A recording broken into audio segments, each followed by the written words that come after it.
ಅಮ್ಮ ಅಮ್ಮ ವಿಶ್ವ, ಜಯಂತ್ ಅವ್ರಿಗೆ ಉಳಿದ ಡಾಕ್ಯುಮೆಂಟ್ ಎಲ್ಲ ಕೊಟ್ಬಿಡು ಅಂದಲ್ಲ, ತಲುಪಿಸ್ತೀನೋ? ಇನ್ನೂ ಇಲ್ಲಪ್ಪ, ನಾಡಿದ್ದು ಬೆಂಗಳೂರಲ್ಲಿ ಕೆಲಸ ಇದೆ, ಹಾಗೆ ಅದನ್ನು ಕೊಟ್ಟು ಬರ್ತೀನಿ.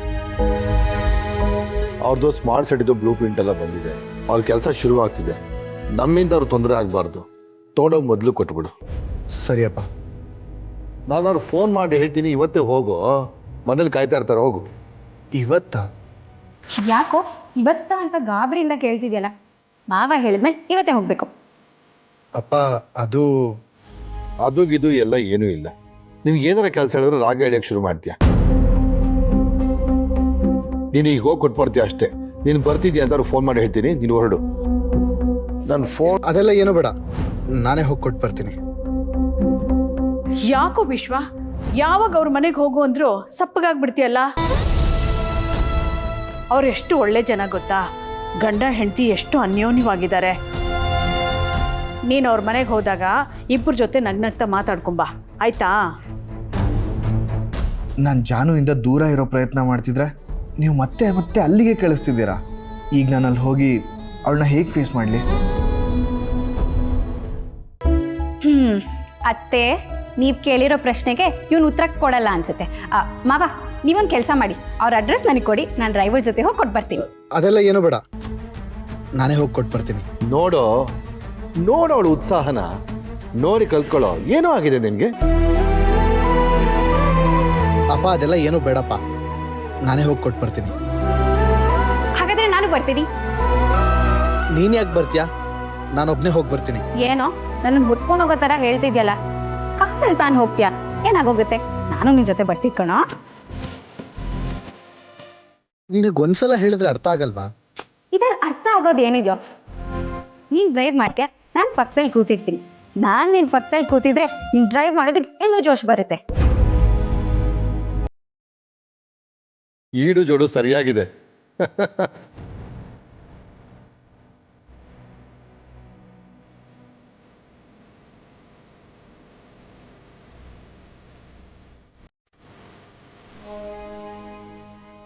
ವಿಶ್ವ,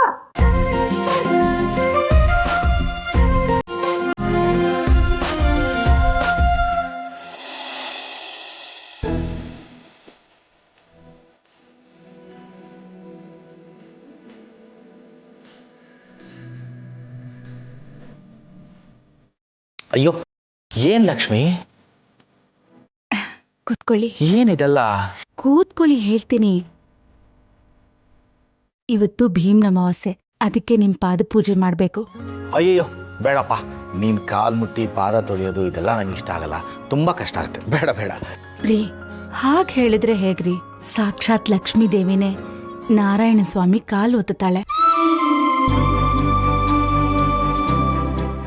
ಅಂದ್ಮೇಲೆ ನಮ್ಮೆಲ್ರ ಪಾಲ್ಗೆ ನಾವೆಲ್ಲ ಇಷ್ಟು ಸಂತೋಷದಿಂದ ಓಡಾಡೋ ಹಾಗೆ ಮಾಡಿರೋ ನಿಮ್ ಪಾದಕ್ಕೆ ಪೂಜೆ ಮಾಡದೇ ಇದ್ರೆ ಹೇಗ್ರಿ?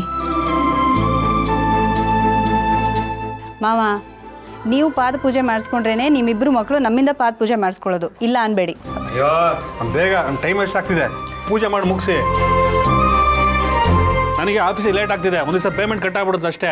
ರೀ, ಇವತ್ತು ಒಂದು ದಿವಸ ಸ್ವಲ್ಪ ಲೇಟ್ ಆಗೋದ್ರೆ ಏನೂ ಆಗೋದಿಲ್ಲ.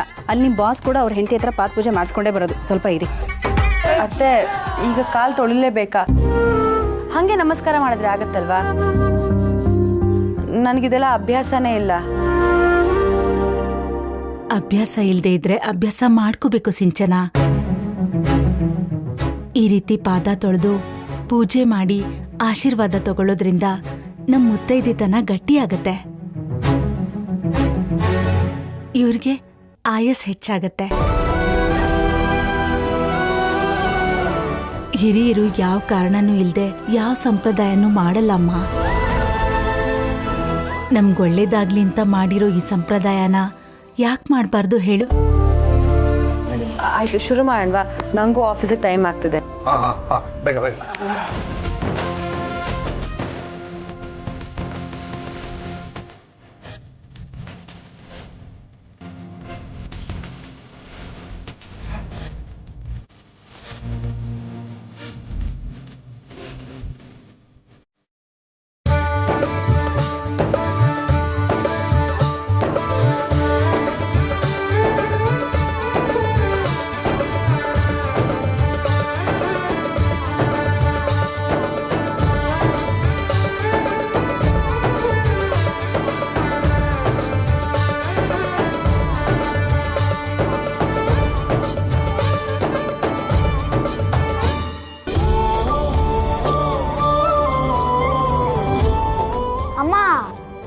ಅಪ್ಪ ಈಗ ತಾನೇ ಸ್ನಾನ ಮಾಡಿದ್ರಲ್ಲ ಮತ್ತೆ ಕಾಲ್ ತೊಳಿತಿದ್ಯಾ?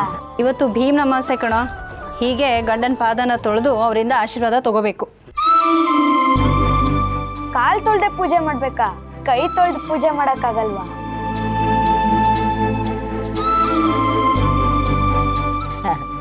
ಈ ಹಬ್ಬದ ವಿಶೇಷನೇ ಹೀಗೆ ಕಣ. ಕಾಲು ತೊಳಿಬೇಕು, ಪೂಜೆ ಮಾಡಬೇಕು ಕಣ. ನೋಡು ಮಗ, ಶಿವನಿಗೆ ಭೀಮೇಶ್ವರ ಇನ್ನೊಂದು ಹೆಸರು. ನೋಡ, ಇದನ್ನ ಭೀಮೇಶ್ವರ ವ್ರತ ಅಂತ ಕರೀತಾರೆ ಕಣೋ. ನೋಡು ಮಗ, ಈ ಆಷಾಢದ ಕೊನೆಯಲ್ಲಿ ಈ ವ್ರತ ಮಾಡ್ತಾರಮ್ಮ. ಇವತ್ತಿನ ದಿವಸ ಪಾರ್ವತಿಯ ಭಕ್ತಿ ಪ್ರೀತಿಗೆ ಮೆಚ್ಚಿ ಶಿವ ಅವಳನ್ನ ಮದುವೆ ಆದ ದಿವಸ. ಶಿವ ಪಾರ್ವತಿಯರ ಥರ ಯಾವಾಗಲೂ ಒಂದಾಗಿರ್ಬೇಕು ಅಂತ ಯಾವ ಹೆಂಗಸ್ರು ಅನ್ಕೋತಾರೋ ಅವರೆಲ್ಲ ತಮ್ಮ ಗಂಡನ ಪಾದ ಪೂಜೆ ಮಾಡಿ ಅವನ ಆಶೀರ್ವಾದ ತಗೋತಾರೆ. ಹೌದಪ್ಪ, ಇವತ್ತು ದ್ರೌಪದಿ ವ್ರತ ಮಾಡಿ ಭೀಮನ ಉಳಿಸ್ಕೊಂಡಂಥ ದಿನ ಸಹ. ಜೊತೆಗೆ ಸತ್ಯಹರಿಶ್ಚಂದ್ರ ಸ್ಮಶಾನದಲ್ಲಿ ಇದ್ನಲ್ಲ, ಅವನಿಗೆ ಶಿವ ಪ್ರತ್ಯಕ್ಷ ಆಗಿ ಸತ್ಯಹರಿಶ್ಚಂದ್ರ ಕಳ್ಕೊಂಡಿದ್ದೆಲ್ಲವನ್ನ ವಾಪಸ್ ಕೊಟ್ಟಿದ್ದ ದಿನ ಅಂತ ಸಹ ಹೇಳ್ತಾರೆ. ಅರ್ಥ ಆಯ್ತಲ್ವಾ? ನೀನು ದೊಡ್ಡವನಾದ್ಮೇಲೆ ನಿನ್ ಮದುವೆ ಆಗುತ್ತಲ್ಲ, ಆಗ ನಿನ್ನ ಹೆಂಡತಿಗೆ ಪಾದ ಪೂಜೆ ಮಾಡ್ತಾಳೆ, ಅವಾಗ ಅರ್ಥ ಆಗುತ್ತೆ ನಿಮ್ಗೆ.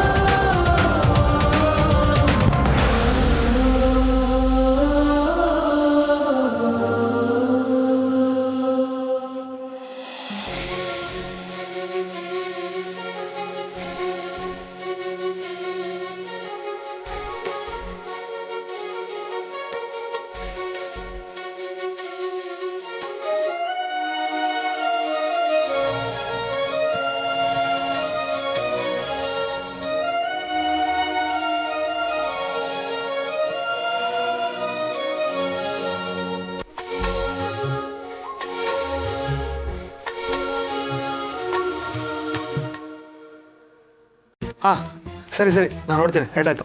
ರೀ ಸ್ವಲ್ಪ ಇರ್ರಿ. ಇಷ್ಟು ಚೆನ್ನಾಗಿ ಪಾದ ಪೂಜೆ ಮಾಡಿದ್ದೀನಿ, ನಂಗೇನು ಗಿಫ್ಟ್ ಕೊಡಲ್ವಾ? ನಾನು ಕಾಲೇ ಕೊಟ್ಟಿದ್ದೀನಲ್ಲ. ನಿಮ್ಮ ಕಾಲು ನನ್ನ ತಲೆ ಮೇಲೆ ಇಟ್ಕೊಂಡು ಓಡಾಡ್ಲಾ? ನಿನ್ನ ತಲೆ ಮೇಲೆ ಇಟ್ಕೊಬೇಡ, ನಿನ್ನ ಕಾಲ ಮೇಲೆ ನೀನು ಓಡಾಡೋ, ನನ್ನ ಕಾಲ ಮೇಲೆ ನಾನು ಓಡಾಡ್ತೀನಿ. ಈಗ ಅದನ್ನೇ ಮಾಡ್ತೀನಿ ನೋಡಿ. ನಿನ್ಗೇನು ಬೇಕು ಗಿಫ್ಟು?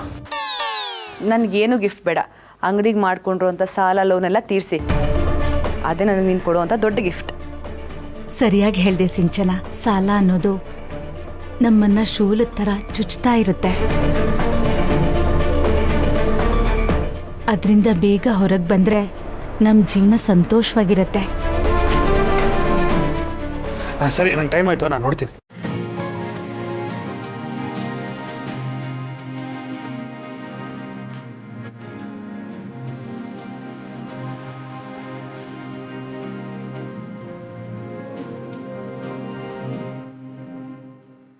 ವೀಣಾ, ಇವರೆಲ್ಲ ಹೊರಡೋದಕ್ಕೆ ಮುಂಚೆ ತಿಂಡಿ ರೆಡಿ ಮಾಡಿಬಿಡೋಣ. ಇವತ್ತು ಸಿಹಿ ಏನಾದರೂ ಮಾಡೋಣ. ಹಾಂ ರೀ, ನೀವು ರೆಡಿ ಆಗಿ ಅಷ್ಟರಲ್ಲಿ ತಿಂಡಿ ಆಗತ್ತೆ. ಸೀನಾ, ಇಷ್ಟು ವರ್ಷ ಆದರೂ ಲಕ್ಷ್ಮಿ ನಿನ್ನ ಮೇಲೆ ಅದೇ ಪ್ರೀತಿ ಇಟ್ಕೊಂಡಿದ್ದಾಳೆ. ಈ ಮನೆಗೆ ಬಂದಾಗ ಎಷ್ಟು ಪ್ರೀತಿ ಇತ್ತು, ಅದೇ ಪ್ರೀತಿ ಈಗಲೂ ಇಟ್ಟಿದ್ದಾಳೆ. ನಿಜ ಅಮ್ಮ. ಹಾಗೆ ಹೇಳ್ಬೇಕಂದ್ರೆ ಅವಳ ಕಾಲನ್ನು ನಾನು ತೊಳೆದು ಪೂಜೆ ಮಾಡಬೇಕು, ಆದರೆ ಅವಳು ನನ್ನ ಸೇವೆ ಮಾಡ್ತಿದ್ದಾಳೆ. ಇದಕ್ಕೆಲ್ಲ ಬೆಲೆ ಕಟ್ಟಕ್ಕಾಗಲ್ಲಮ್ಮ. ಏನೋ ಆ ಭಗವಂತ ಅವಳ ಮುಖದಲ್ಲಿ ಹಾಗೆ ನಗು ಇರುವಾಗ ಮಾಡಿದ್ರೆ ಸಾಕು.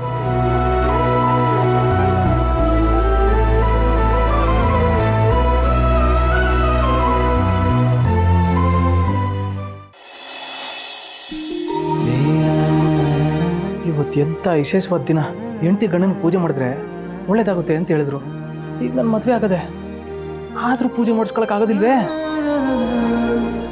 ಆದರೂ ಹೆಂಗಾರ ಮಾಡಿ ಅವ್ರ ದರ್ಶನ ಕುಂಕುಮ ಕಳಿಸ್ಬೇಕಲ್ಲ. ಏನು ಮಾಡಲಿ? ಫೋನ್ ಮಾಡ್ನೆ. ಮಾಡಿದ್ರು ಏನಂತ ಮಾತಾಡಲಿ? ಅಯ್ಯೋ, ಏನ್ಲ ಸಿದ್ದು, ಒಳ್ಳೆ ಬೆಕ್ಕು ಮರಿ ಹಾಕುವಾಗ ಜಾಗ ಹುಡ್ಕೊಂಡು ಓಡಾಡ್ತದಲ್ಲ, ಹಂಗೆ ಓಡಾಡ್ತಾ ಇದೆಯಾ? ಏ ಹಂಗೇನು ಇಲ್ಲ ಕಣಣ್ಣ. ಲವ್ ಸಿದ್ದು, ನಂಗೆಲ್ಲ ಗೊತ್ತು ಕಲ. ಇವತ್ತು ನಮಗ್ ಪೂಜೆ ಮಾಡಿದ್ ನೋಡಿ ನಿನಗೂ ಪೂಜೆ ಮಾಡಿಸ್ಕೋಬೇಕು ಅಂತ ಆಸೆ ಆಯ್ತದೆ. ಹೊಸಿ ತಡ್ಕ, ಮದ್ವೆ ಒಂದ್ ಆಗ್ಬಿಡ್ಲಿ, ಆಮೇಲೆ ಎಲ್ಲ ಪೂಜೆನೂ ಮಾಡಿಸ್ಕೊಳ್ಳಿವಂತೆ. ಯಾಕೋ ನನ್ ರೇಗಿಸ್ತಾ ಇದೆಯಾ ನೀನು? ಹಂಗೇನಿಲ್ಲ ಕಣವ, ಬಿರ್ನೆ ಮದ್ವೆ ಆಗು, ಪೂಜೆ ಮಾಡಿಸ್ಕೋಬಹುದು ಅಂತ ಹೇಳ್ತಾ ಇದ್ದೆ. ನಾವು ಮಾಡಿದ್ರೆ ತಾನೇ ಆಗೋದು. ಅವನಿಗೆ ಹೋಗಿ ಮದುವೆ ಮಾಡ್ಕೊಳಕ್ಕಾಗುತ್ತಾ ಅಲ್ವಾ ಕಂದ? ಇವ್ರು ನನ್ನ ಮ್ಯಾಲೆ ಇಷ್ಟೊಂದು ನಂಬಿಕೆ ಇಟ್ಕೊಂಡಿದ್ದಾರೆ. ನಾನು ಹೇಳ್ದೆ ಕೇಳ್ದೆ ಮದುವೆ ಆಗಿರೋದು ಗೊತ್ತಾದ್ರೆ ಸುಮ್ಮನೆ ಇದ್ದಾರಾ? ಯಾರಪ್ಪ? ಇನ್ಯಾರ್ದವ, ಅವನ ಮದ್ವೆ ಆಗೋ ಪೂರ್ವ ಇದಿರ್ತದೆ ಅಲ್ವೆಲ್ಲ? ಏನು ಅಂತಿದಿ? ರಿಸೀವ್ ಮಾಡಿ ಲೌಡ್ ಸ್ಪೀಕರ್ ಹಾಕೋ, ನಾವು ಇದ್ದೀವಿ ಅಂತ ಹೇಳು. ಆನ್ ಮಾಡೋ, ನನ್ನ ಸೊಸೆ ಹತ್ರ ನಾನು ಮಾತಾಡ್ಬೇಕಣೋ.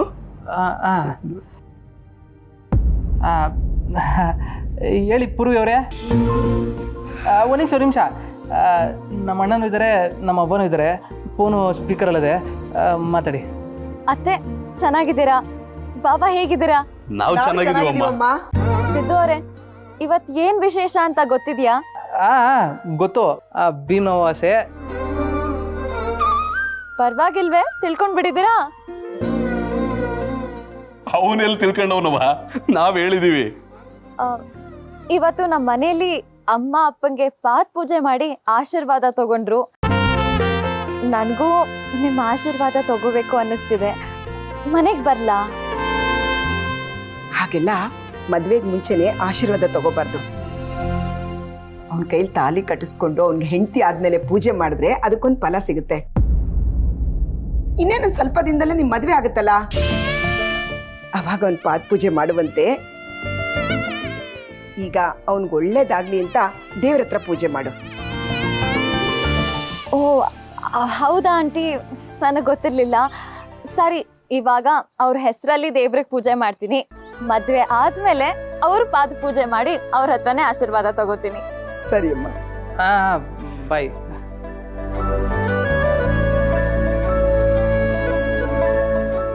ನೋಡ್ದೇನವಾ, ನಮ್ ಪೂರ್ವಿಗೆ ಗಂಡಾಗೋನ್ ಬಗ್ಗೆ ಎಷ್ಟು ಪ್ರೀತಿ ಅದೆ ಅಂತ.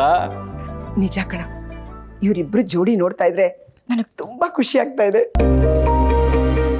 ನನ್ನ ಭಾವನವ್ರ ಜೊತೆ ಭೀಮ್ ಅಮಾವಾಸ್ಯೆ ಮಾಡಬೇಕು ಅಂತ ಯೋಚನೆ ಮಾಡ್ತಿದ್ರೆ ಇವ್ರು ನಂಗೆ ಇಷ್ಟ ಇಲ್ದಿರೋಳ ಬಗ್ಗೆ ಮಾತಾಡ್ತಿದ್ದಾರೆ. ಮತ್ತು ಯಾವಾಗ ಇವ್ರಿಗೆ ನನ್ನ ಬಗ್ಗೆ ಅರ್ಥ ಆಯ್ತದೋ. ಸರಿ ಕಣವ, ನಂಗೆ ಹುಸಿ ಕೆಲಸ ಅದೇ, ನಾನು ಬರ್ತೀನಿ.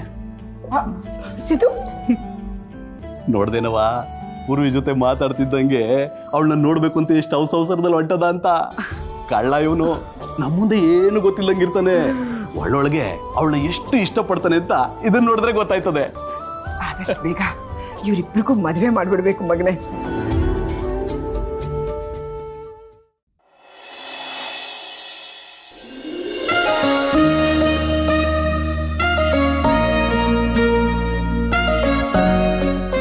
ಮರಿ ಆಫೀಸಿಗೆ ಹೊರಟೆ. ಅಯ್ಯೋ ಲೇಟ್. ಒಂದ್ ನಿಮಿಷ, ನಿಮ್ಗೆ ಇವತ್ತು ಆಫೀಸ್ಗೆ ಹೋಗಿ ಯಾರು ಹೇಳಿದ್ದು? ಆಫೀಸು ಇಲ್ಲ, ಏನೂ ಇಲ್ಲ. ಬನ್ನಿ. ಏನ್ ಮಾಡ್ತಾ ಇದ್ದೀರಿ? ಬನ್ನಿ ಹೇಳ್ತೀನಿ. ನೋಡಿ, ಆ ಕಡೆಯಿಂದ ಬಂದು ಕೂತ್ಕೊಳ್ಳಿ. ಕೂತ್ಕೊಳ್ಳಿ. ಅಲ್ಲ, ಏನಿದೆಲ್ಲ? ಹೇಳ್ತೀನಿ, ನಿಮ್ ಕಾಲಿದ್ರು ಒಳಗಡಿ. ಏನಿದು ಅಂತ ಹೇಳಿ. ಇವತ್ತು ಭೀಮ ಅಮಾವಾಸ್ಯೆ. ಶ್ರಾವಣ ಶುರುವಾಗೋ ಮೊದಲನೇ ಹಬ್ಬ. ಈ ಹಬ್ಬದಲ್ಲಿ ಹೆಂಡತಿ ಗಂಡನ ಪಾದ ಪೂಜೆ ಮಾಡಬೇಕು. ಈ ತರ ಪಾದ ಪೂಜೆ ಮಾಡೋದ್ರಿಂದ ಮಾಂಗಲ್ಯ ಭಾಗ್ಯ ಗಟ್ಟಿ ಆಗುತ್ತೆ, ಗಂಡನ ಆಯುಸ್ಸು ವೃದ್ಧಿ ಆಗುತ್ತೆ. 100 ಕಾಲ ನಾವಿದ್ದು ಚೆನ್ನಾಗಿರ್ಬೇಕು ಅಂತ ಈ ಪೂಜೆ ಮಾಡೋದು. ಸರಿನಾ? ಇವಾಗ ಕಾಲಿ ಇಡೀ ಹೇಳ್ತೀನಿ.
ಲಕ್ಷ್ಮೀ ವೆಂಕಟರಮಣ ಗಾರುತಿ ಎತ್ತೀರೆ ಪಂಕಜ ಮುಖಿಯಾರೆಲ್ಲರೂ ಬಂದು ಲಕ್ಷ್ಮೀ ವೆಂಕಟರಮಣ ಗಾರುತಿ ಎತ್ತೀರೆ.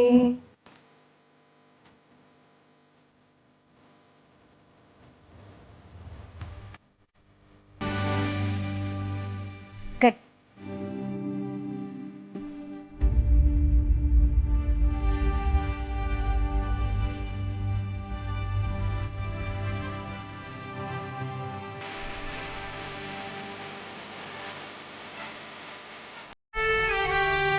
ಈಗೇನು ಎಲ್ಲ ಮುಗಿತಾ ಅಥವಾ ಇನ್ನೇನು ಬಾಕಿ ಇದೆಯಾ? ಮುಗೀತು. ನೀವು ಬನ್ನಿ. ಅಯ್ಯೋ ನಾನ್ ಆಗ್ಲಿ ಕೂತ್ಕೊಳ್ಳಿ. ನನ್ನ ಯಾಕೆ ಕೂಡಿಸ್ತಿದ್ದೀರಾ? ಏನಿದೆಲ್ಲ? ಈಗ ನೀವು ಇಷ್ಟೊತ್ತು ನನ್ನ ಆಯಸ್ಸು ವೃದ್ಧಿ ಆಗಬೇಕು, ನಾನು ಗಟ್ಟಿಯಾಗಿರ್ಬೇಕು ಅಂತೆಲ್ಲ ಕೇಳ್ಕೊಂಡ್ರಿ ತಾನೆ. ಹಾಗೆ ನಾನು ನಿಮ್ಮ ಆಯಸ್ಸು ವೃದ್ಧಿ ಆಗಬೇಕು, ನಾನು ಉಸಿರಿರೋ ತನಕನಾದ್ರೂ ನೀವು ನನ್ನ ಜೊತೆನೇ ಇರಬೇಕು ಅಂತ ಕೇಳ್ಕೊಬಾರ್ದಾ? ನೋಡಿ, ನೀವು ನಿಮ್ಮ ತಂದೆ ತಾಯಿ ಕುಟುಂಬ ಎಲ್ಲರನ್ನೂ ಬಿಟ್ಟು ನನ್ನ ಜೊತೆ ಒಂದು ಭಾಳ ಹುಡಕಿಲ್ಲಿ ಬಂದಿದ್ದೀರಿ. ಹಾಗಿದ್ಮೇಲೆ ಪಾದ ಪೂಜೆ ನಾನು ಮಾಡಲೇಬೇಕು ತಾನೆ. ಅಯ್ಯೋ ರೀ, ಹಾಗೆಲ್ಲ ಮಾಡಬಾರ್ದು. ಈ ತರ ಯಾವ ಸಂಪ್ರದಾಯದಲ್ಲೂ ಇಲ್ಲ. ಯಾವ ಸಂಪ್ರದಾಯದಲ್ಲೂ ಇಲ್ಲ ಅಂದ್ರೆ ಏನಾಯ್ತು? ಇವತ್ತಿಂದ ಸಂಪ್ರದಾಯ ಶುರು ಮಾಡೋಣ. ಎಲ್ಲಿ ಕಾಲಿಡಿ. ಬೇಡ ರೀ, ನನ್ನ ಮಾತು ಕೇಳಿ. ಚಿನ್ನು ಮರಿ, ನೋಡಿ, ನೀವು ನನ್ನ ಬದುಕಿನ ಆಸರೆ, ಅರ್ಥ ಎಲ್ಲ ನೋವೆ.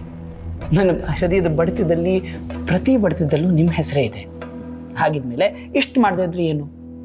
ಗಂಡ ಹೆಂಡತಿ ಅಂದಮೇಲೆ ಎಲ್ಲದರಲ್ಲೂ ಸಮಾನತೆ ಇರಬೇಕಲ್ವಾ? ಕಾಲಿಡಿ.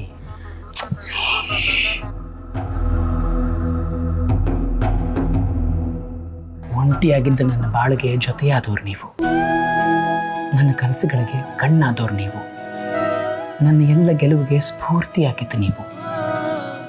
ನೋಡಿ, ಈ ಜಾಹ್ನವಿ ಇಲ್ದೇನೆ ಜಯಂತಿಗೆ ಅರ್ಥನೇ ಇಲ್ಲ. ಹಾಗಿದ್ಮೇಲೆ ಈ ಪೂಜೆ ನಾನು ನಿಮಗೋಸ್ಕರ ಮಾಡಲೇಬೇಕು ಅಲ್ವಾ?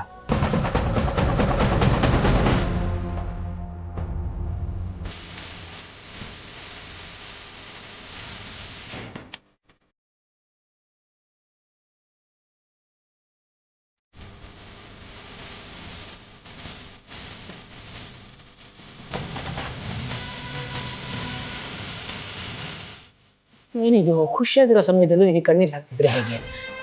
ದುಃಖಕ್ಕಲ್ಲ ರೀ, ಖುಷಿಗೆ. ನಾನು ಯಾವ ಜನ್ಮದಲ್ಲಿ ಏನು ಪುಣ್ಯ ಮಾಡಿದ್ದೀರೋ ನನಗೆ ಗೊತ್ತಿಲ್ಲ, ಆದರೆ ದೇವ್ರಂತ ಗಂಡ ನನಗೆ ಸಿಕ್ಕಿದ್ದೀರ. ಚಿನ್ಮರಿ, ನಾನು ದೇವರಂಥ ಗಂಡನೋ ಇಲ್ವೋ ನನಗೆ ಗೊತ್ತಿಲ್ಲ, ಆದರೆ ನೀವು ನನ್ನ ಬಾಳಿನ ದೇವತೆ. ಒಂಟಿಯಾಗಿದ್ದ ನನ್ನ ಬಾಳಿಗೆ ಜೊತೆಯಾಗಿ ಬಂದಿದ್ದೀನಂಥ ಅದೃಷ್ಟದ ದೇವತೆ ನೀವು.